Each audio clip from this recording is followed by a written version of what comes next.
things are changing all the time, like minute by minute, hour by hour, certainly day by day, that I feel like Twitter fans like feel like they have their finger on the pulse, but do they really? I don't know. It's like literally we know way too much, but at the same time know absolutely nothing at all. And it's all hearsay and innuendo and like, these just ideas. I don't know what's actually happening. So I'd rather just sit back and go, let's see what happens, and then we can figure it out from there.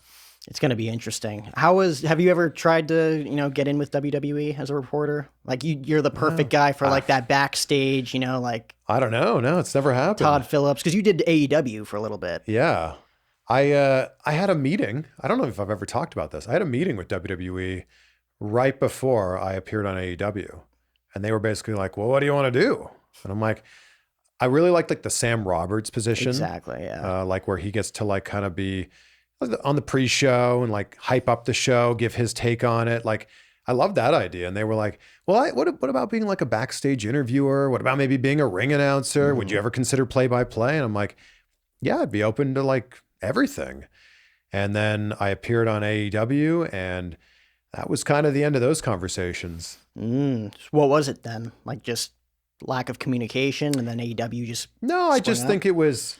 I didn't want a full-time gig. Yeah. At least at that point. Like when I met with WWE, I was working in Miami. I was hosting a show called Deco Drive on the Fox station there, like traveling the world, interviewing the biggest celebrities on the planet. So I wanted that like Sam Roberts thing where you show up for the pay-per-views, talk about do some interviews, do the pre-show, and that was it. But yeah, it didn't, maybe that'll end up happening one day. I would certainly never close the door on working for any major wrestling company.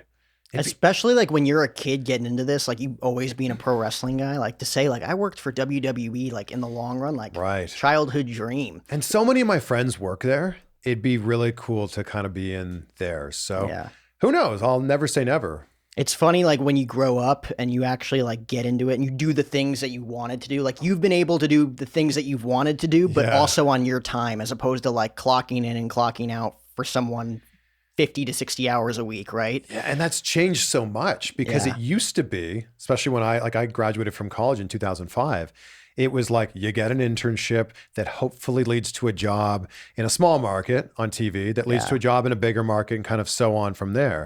It doesn't really exist like that anymore. It's like you go out and you can create the content for yourself, and those gatekeepers are gone now. Yeah. I mean, it also, you got to build the audience, right?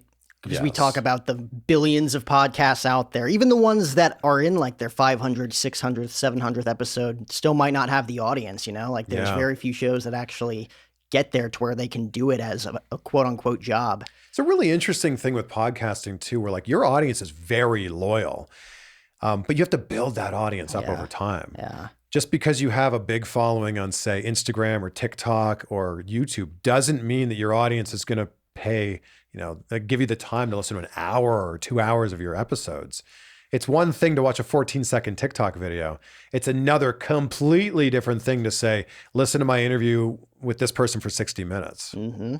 It's a hard thing to do too, man. Big time. Like the funny story that you told on Travis's show was you lying about, and it was like your first big break in broadcasting, and you're just like, oh yeah, I'm in Vancouver, like let's set up the interview. But it was like what, like a 5-hour flight away, like white lies like that in order to like get ahead. That was my whole career. Like, because even before that, I wasn't getting a shot to even get an internship anywhere.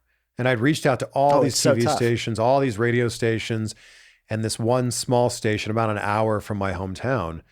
I found the general manager's email by like looking everywhere on the internet.